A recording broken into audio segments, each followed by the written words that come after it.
Hey guys, thank you so much for stopping by the garden today. Just wanted to do a little video on my succulents because we're getting into May here in Central Florida. My succulents are really starting to grow. They got a little fertilizer of my Dynagrow Grow Nutrients at the beginning of spring, which was probably about a month ago here in Florida. And all our succulents are really growing, sucking up that water because we got a lot of heat. So once you start notice that heat coming around, you're going to start noticing that the leaves are getting more deflated and you're going to have to start watering a little more. And that is totally normal, you guys. You can see how healthy they are. And you just got to go by what the leaves look like on your succulent. Now I grow different types of succulents here, which are, all different watering requirements. Some require a little less water, like these little guys, the big one right there on the right and the one on the left. And the one in the middle is a little hen and chick Pacific Blue Ice. Those are babies, so they need a little more water. This one kind of needs more water right now because it's deflating at the bottom. So usually I squeeze the bottom leaves. You just want to squeeze the bottom leaves and check and see if they're deflated. If they're deflated, you can go ahead and water.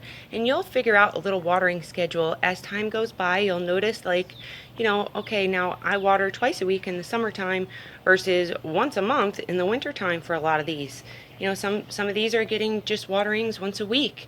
It depends on the type of succulent you have, how big it is, how fast that soil is drying out and staying dry between the waterings.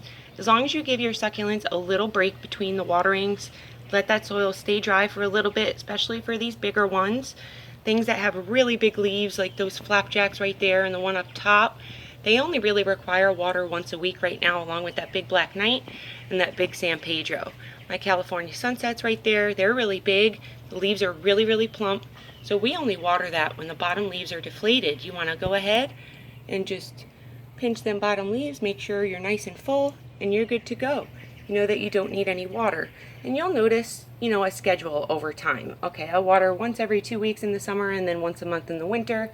So just get your succulents on a little watering schedule and you'll notice they'll really appreciate that. We're going to propagate a few of these. We're going to cut some and propagate them, like this little elephant bush up in the front and center. Right there, we're going to cut and propagate them. And I'll show you how he grows so we get a lot more succulents to come. And we're going to go back up top. Show you some up-close photos of these little fellas doing really well. Just want to feel them bottom leaves. We just watered this little guy yesterday because he was lacking water. And sometimes when you push, bump your succulent like this, sometimes when you bump it, the leaves will fall off. And that could either mean overwatering or underwatering.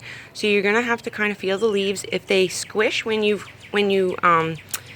feel them, if you go like this and they're really squishy, then you know that that's overwatering. If you feel the leaves and they're deflated like this, they're bending, but they're not, you'll feel that wetness within the leaves. It'll feel cold and wet. They shouldn't feel like that. If they feel deflated and dry and just wrinkly like these guys, then you can go ahead and water. See, this one needs water. See that? That's underwatering because these are little babies and these need a lot more water than these bigger ones. It's the same succulent, just a different age. These are really small that we propagated, and these have been growing for quite a while.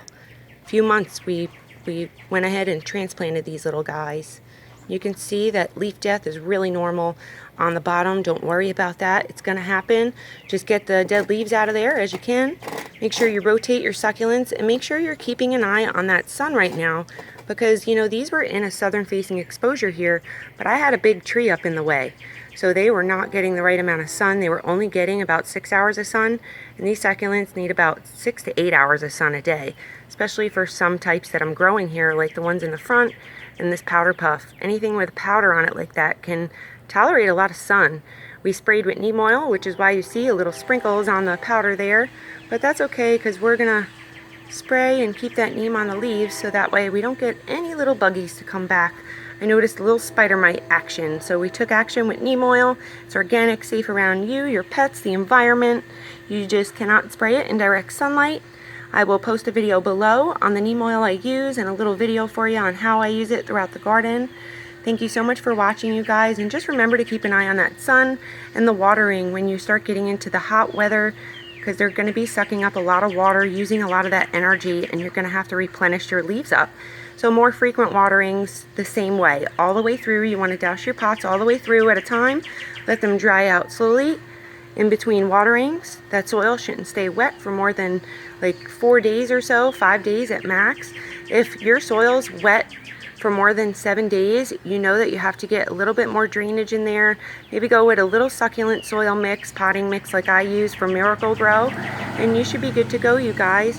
Thank you so much for watching. If you have any questions or comments, leave them below. I'd love to help you in any way I can. You can see just how big these little babies are starting to get now. I really appreciate you guys stopping by. As always, thank you for watching, and I'll see you next time out in the garden.